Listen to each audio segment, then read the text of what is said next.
আমার প্রিয় ও স্নেহের 2026 সালের নতুন বছরের ক্লাস 6-এর ছাত্রছাত্রী বন্ধুরা, আশা করি তোমার সবাই ভালো আছো।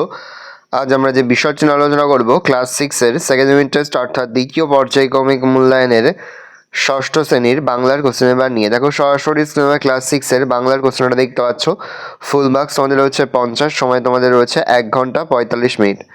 একের দাগে সঠিক উত্তর নির্বাচন করে লেখো যে কোনো 8টি প্রশ্নের মান 1 করে 1 × 8 = 8। পাখি ছাড়া কবি কোন মানুষের কাছ থেকে চিঠি পেয়েছেন? বোনের, খোকা ভাইয়ের, দিদিমার, দাদার কাছ থেকে। খোকা ভাইয়ের। ঢেউয়ে ঢেউয়ে কত কি লিখে গেছে গ্রীষ্ম, বর্ষা, শরৎ, বসন্ত। বর্ষা। ধানের সবচেয়ে প্রিয় বন্ধু ঝড়, রৌদ্র, কৃষক, বৃষ্টি। বৃষ্টি। ফাঁকি গল্পটি বাংলায় অনুবাদ করেছেন যতীন্দ্রনাথ জোয়ারদার, যতীন্দ্রমোহন জোয়ারদার, যতীন্দ্রমোহন রায়, যতীন্দ্র নন্দী। যতীন্দ্রমোহন জোয়ারদার। ব্যাঘ্র ছানাটিকে চিমটি কেটেছিল মাছে, পিঁপড়েদের, সাপে, কাঁকড়ায়। কাঁকড়ায়। হাট কবিতাটি কার লেখা? যতীন্দ্রনাথ সেনগুপ্ত, রবীন্দ্রনাথ ঠাকুর, রাজকিশোর পট্টনায়ক, নবনীতা দেবসেন। যতীন্দ্রনাথ সেনগুপ্ত। দেওয়াল চিত্র অঙ্কনের ক্ষেত্রে কারা অগ্রসর? মুন্ডা, শবর, সাঁওতাল, কোল। সাঁওতাল। ব্যস্ত মধুর চলা কার? বাঘছানার, হরিণের, উইপোকার, পিঁপড়ের। পিঁপড়ের। বিভক্তি 2 প্রকার। 3 বিভক্তি কয় প্রকার? 2, 3, 4, কোনটাই নয়, 2। তাহলে বিভক্তি 2 প্রকার। অনুসর্গের অপর নাম। বিভক্তি কর্মপ্রবচনীয়, উপসর্গ কর্মপ্রবচনীয়। উপসর্গ শব্দের আগে অবিচ্ছিন্নভাবে বসে, শব্দের পরে বসে, শব্দের আগে আলাদাভাবে বসে। শব্দের আগে অবিচ্ছিন্নভাবে বসে। 2 দাগে একটি বাক্যতে যে কোনো 8টি প্রশ্নের মান 1 করে 1 × 8 = 8। বসুধারা ব্রত কোন ঋতুতে হয়? গ্রীষ্ম ঋতুতে। কার ডাকে রাত্রি নেমে আসে? একক। কাকের ডাকে। কটক কোন নদীর তীরে অবস্থিত? উড়িষ্যার মহানদীর তীরে। ছোট্ট বাঘের মা বাসা বদলে কোথায় গিয়েছিল? সজনে খালিতে।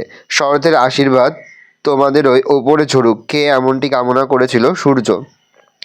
বাংলার দেওয়াল চিত্রের পীঠস্থান কাকে বলা হয়? পূর্বতন মানভূম জেলার ভৌগোলিক সীমানাকে বলা হয়। চিত্রিত বা রঙিন গ্রীবাজার তাই কি বলে? চিত্রগ্রীব। ছোট্ট পিঁপড়ে গায়ে কি মাখে? ধুলো রেণু। এক ভূতুড়েকাণ্ড গল্পে কোন রাতের কথা বলা হয়েছে? এক ভূতুড়েকাণ্ড গল্পে ফিকে চাঁদের আলো, তার উপর কুয়াশার পাতলা পর্দা পড়েছে এমন এক শীতের রাতের কথা বলা হয়েছে। ছোট বাঘ ও তার বাবা মা খাবারের অভাবে কোথায় চলে গিয়েছিল? ছোট বাঘ ও তার বাবা মা খাবারের অভাবে সজনেখোলায় চলে গিয়েছিল। 3 দাগে নিচের প্রশ্নগুলোর উত্তর দাও যে কোনো 3টি প্রশ্নের মান 1 করে 1 × 3 = 3। হযবরল গ্রন্থটির কার লেখককে? সুকুমার রায়। বুড়োর বয়স ওঠানামা করতে করতে কত হয়েছে? 13। বড় মন্ত্রী রাজকন্যার কি খেয়ে ফেলেছে? গুলি সুতো। দাড়িওয়ালা ছাগলটির নাম কি? শ্রী ব্যাকরণ সিং। দ্বারকাকে গলার স্বর কেমন ছিল? দ্বারকাকে গলার স্বর ছিল ভাঙা ভাঙা ও মোটা। 4 দাগে নিচের প্রশ্নগুলিতে যে কোনো 7টি প্রশ্নের মান 3 করে 3 × 7 = 21। এদেশের যত পালা পার্বণ, উৎসব, আনন্দ সবকিছুরই মূলে রয়েছে চাষবাস। বাংলার উৎসব খাদ্য সংস্কৃতির সঙ্গে চাষবাস কতটা জড়িত বলে তুমি মনে করো? উদ্ধৃত অংশটি গৃহীত হয়েছে কবি ও সুলেখক সুভাষ মুখোপাধ্যায় প্রণীত মরশুমের দিনে গদ্য থেকে। বাংলায় বেশিরভাগ মানুষের জীবন জীবিকা কৃষির সঙ্গে জড়িয়ে রয়েছে, তাই জীবনের আবর্তন কৃষিকেন্দ্রিক। বছরের বিভিন্ন ঋতুতে কৃষক রোদ, জল, শীত উপেক্ষা করে ফসল ফলায়। তাদের জীবনে আনন্দ, বেদনা, সুখ, দুঃখ সবই কৃষি নির্ভর। আবার পালা পার্বণ, উৎসব, অনুষ্ঠানও কৃষি দ্বারা নিয়ন্ত্রিত হয়। নবান্ন, পৌষ পার্বণ, ভাদু, টুসু, বসুধারা, মাঘমণ্ডল, লক্ষ্মী পুজো সবকিছুই চাষবাসের ওপর নির্ভর করে হয়। শুধুমাত্র উৎসব অনুষ্ঠান সংস্কৃতিই নয়, চাষবাস আমাদের খাদ্যের সঙ্গে গভীরভাবে জড়িত। নবান্ন উৎসবে মিষ্টি পায়েস, পৌষ পার্বণের পিঠে-পুলি, পুজোর বিভিন্ন ফল সবকিছুতেই কৃষির ওপর নির্ভর করতে হয়। তাই বলা যায় বাংলার উৎসব খাদ্য সংস্কৃতির সঙ্গে কৃষিও ওতপ্রোতভাবে জড়িয়ে রয়েছে।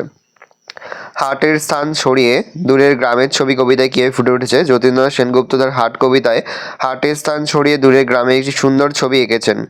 দূরে দূরে আলাদা থাকা 10-12খানি গ্রামের মাঝে একটি হাট রয়েছে। সেই হাটে সকালবেলা কেউ ঝাঁটাও দেয় না, সন্ধ্যাবেলা প্রদীপ জ্বলেও না। গ্রামগুলি ছড়িয়ে ছিটিয়ে থাকলেও এই সব গ্রামের লোকজনের সঙ্গে হাটের সম্পর্ক খুবই নিবিড়। হাটের পাশে বয়ে চলেছে একটি নদী, মানুষজন খেয়া পারাপার করে ওপার থেকে এপারে আসে অনেক পসরা। এইভাবেই চলে গ্রামগুলির মানুষজনের আদান প্রদান।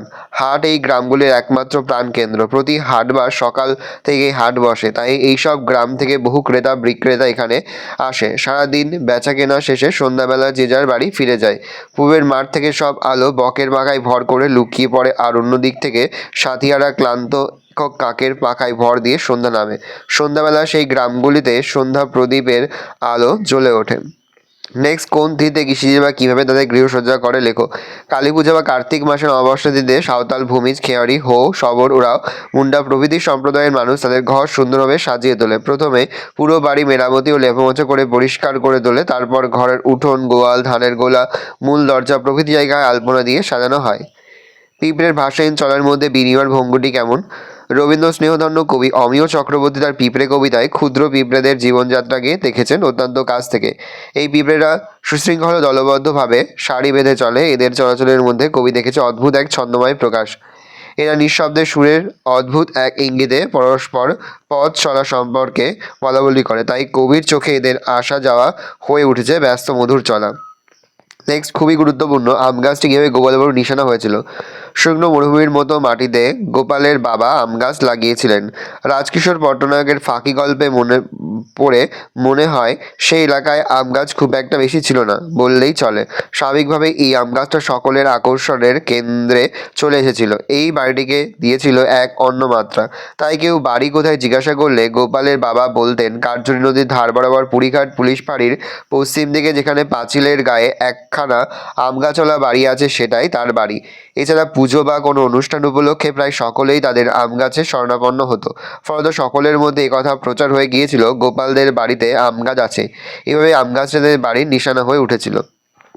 তাই আজ বেঁচে গেলাম। বক্তার আজ বেঁচে যাওয়ার কারণ কি। দক্ষিণারঞ্জন মিত্র মজুমদারের আশীর্বাদ রচনায় এই মন্তব্যটি করেছে পিঁপড়ে। প্রবল বৃষ্টিতে পিঁপড়ে তার ঘর হারিয়ে আশ্রয় নেয় ঘাসের পাতার নিচে। বৃষ্টির প্রচণ্ডতায় জল বাড়তে থাকে। নিজের অস্তিত্ব বজায় রাখার জন্য সে ঘাসের পাতা কামড়ে ধরে কোনো মতে টিকে থাকে। জলের তোড়ের সঙ্গে পাল্লা দেবার ক্ষমতা তার নেই। ঘাসের শরীর কামড়ে ধরতে পেরেছিল বলেই এবারের মতো সে বেঁচে গেছে। নেক্সট, যেখানে বাঘের ভয় সেখানেই সন্ধে হয়। লেখক কেন এই কথা বলেছে।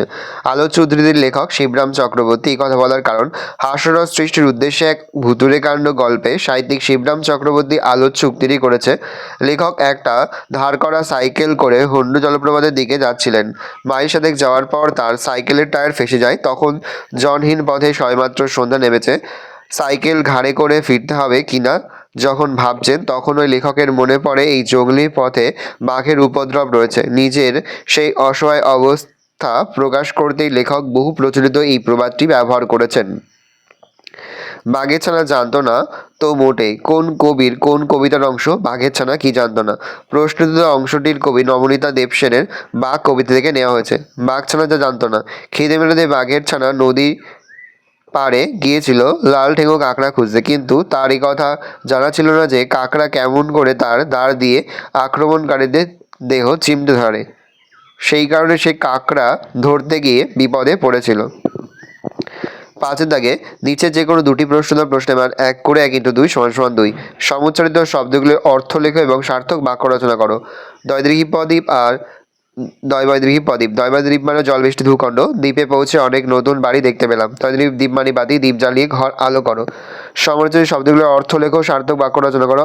আশা মানে হচ্ছে আগমন, শুধু যাওয়া আসা, শুধু স্রোতে ভাসা। আশা আকাঙ্ক্ষা, বড় আশা করে বসে আছি। পদ কাকে বলে। বাক্যের অন্তর্গত বিভক্তিযুক্ত ধাতু বা শব্দকে পদ বলে। যেমন আমি ষষ্ঠ শ্রেণীতে পড়ি। এই বাক্যে ব্যবহৃত শব্দগুলি এক একটি পদ। 6 থেকে নিম্নলিখিত যে কোনো একটি বিষয়ের ওপর উত্তর দাও। প্রশ্নের মান 8। অনুচ্ছেদ রচনা করো। বাংলার উৎসব দেখে নাও, এবছরের জন্য ভীষণ গুরুত্বপূর্ণ। হ্যাসেজ কল ডাউন করছি, ভালো করে দেখে নাও। নেক্সট রয়েছে দেখো তোমাদের, রাস্তা সংস্কারের আবেদন জানিয়ে অঞ্চল প্রধানের কাছে একটি চিঠি লেখো। দেখে নাও, বিভিন্ন স্কুলে কিন্তু এবছর রচনার পাশাপাশি কিন্তু চিঠিপত্র রয়েছে। শুধু একটি চিঠি তোমাদের দিয়ে রাখলাম। তোমরা কিন্তু রচনা এই বছরের জন্য খুব ভালো করে প্র্যাকটিস করবে।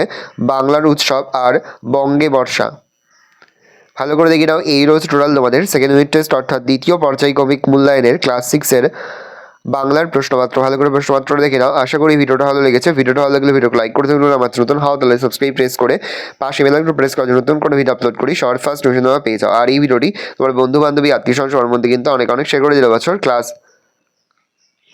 6-এ পড়ছে, ভালো করে দেখে নাও। আমরা কিন্তু ইতিমধ্যে ক্লাস 6-এর প্রতিটি বিষয়েরই কিন্তু নমুনা প্রশ্নপত্র পিডিএফ ফাইল সহ কিন্তু আমাদের ফেসবুক পেজে কিন্তু আমরা আপলোড করে দিই এখনো পর্যন্ত। সেই ভিডিওগুলো না দেখে থাকো, ভিডিওগুলো কিন্তু তাড়াতাড়ি দেখে নাও।